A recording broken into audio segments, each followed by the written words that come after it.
As fans of Nintendo, or the gaming industry overall really, we know that Nintendo has far more franchises than they have the time, resources, or frankly, the desire to maintain and care for equally. Given the legacy and caliber of a developer as seasoned as Nintendo, I think it's safe to assume that many, if not every game developer on the planet would love to be given free reign over any one of these beloved franchises. So today, as part of a thought experiment I would like to conduct with you all, let's play Matchmaker. Which of all of the noteworthy third-party developers could bring new life to forgotten Nintendo franchises? Let's talk about it.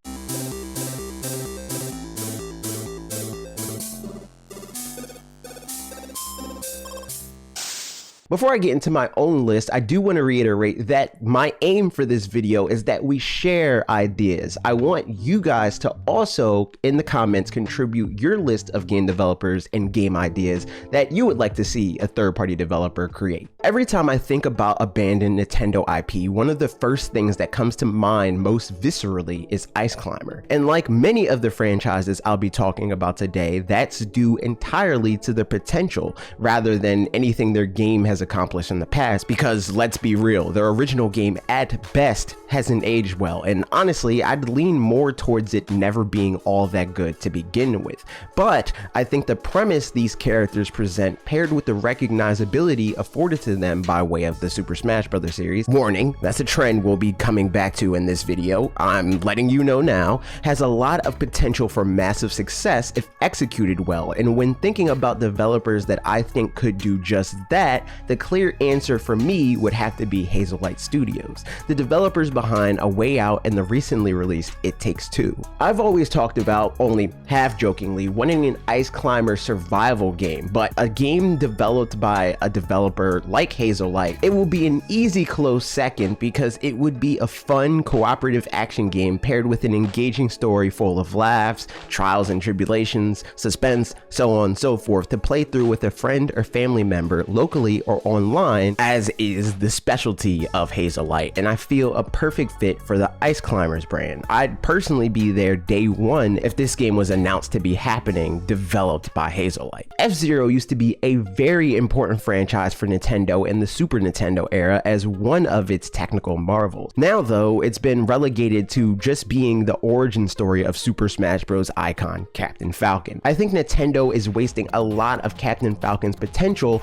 by leaving him trapped as nothing more than that though. Smash is best served as a launching pad for franchises being represented, not a final destination. F-Zero becoming a game that celebrates a fuller picture of the franchise is what I think could help bring it back into relevance and potentially become bigger than it's ever been. Captain Falcon is supposed to be a bounty hunter that also takes part in these F-Zero races, so I think a game that turns that lore into direct gameplay would be the best way to bring the series back into the public eye. The studio I'd suggest to make this a reality would be Rockstar, as Grand Theft Auto is a series that balances the kinds of gameplay necessary here. They understand driving games, they understand action games, what more can you ask for? Obviously, they're way too big for a franchise like F-Zero, but still, match made in heaven. Maybe even collaborate with Shinin for the racing side to keep it closer to the classic F-Zero style. All that said, I don't think maintaining the current appeal of the F-Zero games is all that important. Sure, fans of the classics may be disappointed, but how different would that be from now, where they have nothing to look forward to and only the older games to replay? I'd rather they try to make something fresh and new that has a chance to succeed broadly than to have the franchise unchanged to rot in obscurity. Worst case scenario, the game is bad and we're back to square one, and I'm personally willing to take that risk for the best case scenario. More realistic suggestions for the developer though could be Sega for their past experience on F-Zero combined with their Yakuza experience, or maybe the Saints Row devs, really anyone with a good balance of racing or driving and action game experience to make a sandbox bounty hunting action game with F-Zero racing wrapped up in a pretty little bow. While we're on the topic topic of impossible yet arguably perfect pairings, the next Nintendo franchise I want to talk about is Star Fox, and the developer I think could do the Star Fox brand justice in today's gaming landscape is Insomniac Games. Now this one is even more impossible than the latter example, since Insomniac is now a wholly owned subsidiary of Sony's PlayStation brand, and Sony has no real reason to want to work with Nintendo. They're not in the service business, so they don't have the Game Pass excuse Xbox would. They're not as hard pressed to fortify their legacy in regards to IP, and they're arguably even more direct competition with Nintendo given their Japanese origin combined with their loosening grip of their home country's consumer base. But it's hard to deny that the team behind Ratchet & Clank, specifically 2016, as well as Ratchet & Clank A Rift Apart, based on what we've seen so far, wouldn't be a good one to turn to for a modern take on a AAA Star Fox game. We've talked ad nauseum on this channel about our view on the Star Fox brand in the modern era of gaming and how it needs to evolve beyond what people know and love about the unanimously beloved rail shooters, as that arcadey formula has little staying power and therefore is unlikely to command a premium price tag. On top of that, it's impossible to deny that Fox McCloud and co have become infinitely more iconic outside of their R-Wings than they ever were inside of them. Something something Smash Brothers, something something 1v1 all Fox no items. The pushback has always been to say that past Star Fox games have attempted and failed to do this, but to leave this as a good enough reason to not try again is as if it's impossible to return to the drawing board and get it right with a different team. What better way to do this than contract a developer that's already made a game of similar ilk to achieve this goal? Insomniac is the easy go-to here, and they're not alone in that. There are other options, but this video I'm going to just leave the dream scenario as is. Feel free to suggest more likely alternatives if you'd like. Okay, so hard left turn from the Nintendo franchises turned glorified Super Smash Bros. Exclusives. Mario Party is a franchise that, while not exactly dead or even dormant, could certainly use more care than it's currently getting, in my opinion. I've talked about it on more occasions than one, but that franchise has been their most troubled one for a while now as far as I'm concerned. And while Super Mario Party was a definite improvement over the last couple of entries, it still missed the mark in ways that were totally avoidable before, during, and even after its development. I think the developers behind Fall Guys, Mediatonic, could make Mario Party into a game that players of all kinds enjoy. I won't belabor the point here as I already made a full video about this, so go check that out. Just know the TLDR is Mediatonic has shown that they can make a game that balances casual play with design that encourages and rewards players for winning the game rather than making every match feel too random. The biggest wildcard in this video, in more ways than one, Punch-Out, I think is a franchise that in its current state can be fun and interesting in its own right, but it's not exactly blockbuster level like Nintendo seems to prioritize with the franchises they currently maintain. Rather than suggesting they deviate from that, I tend to gravitate towards suggesting ways for their games to rise to that AAA standard instead of hoping in vain that Nintendo would intentionally make a smaller game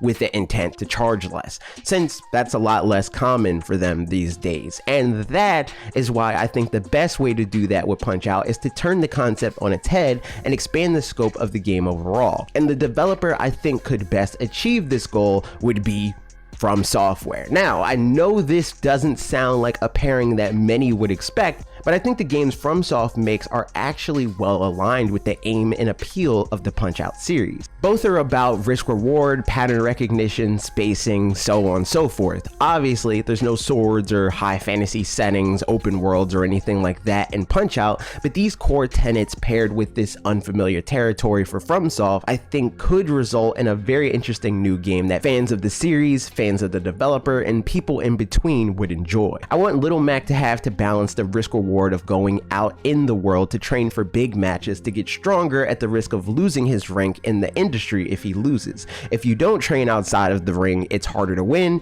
The more you win, the more people attempt to defeat you outside of official fights due to your increasing fame and notoriety. I could flesh it out further, but no time here. Let me know if you'd like to see a full video about this idea in the future, because I think it could be fun. For the final franchise, I'm going to come to you guys, the community, in more ways than one, beginning agreeing with a comment made on Parker's last video that focused on the celebration of Mario's 35th anniversary, courtesy of a fanatixfour regular, Pat Green, who said, "I wish Nintendo took this opportunity to make Wario relevant again, or something. Lean into the negative community reaction to the limited run games by having Wario appear and claim to be taking over as marketing for some new intriguing Wario game. Maybe part of Nintendo Online or something, I don't know." I want to turn this question on to you guys. What third-party AAA indie, somewhere in between or otherwise, do you think could revitalize the Wario brand in an interesting way with a game that they could make potentially for Switch Online? I personally think a cool path forward for Wario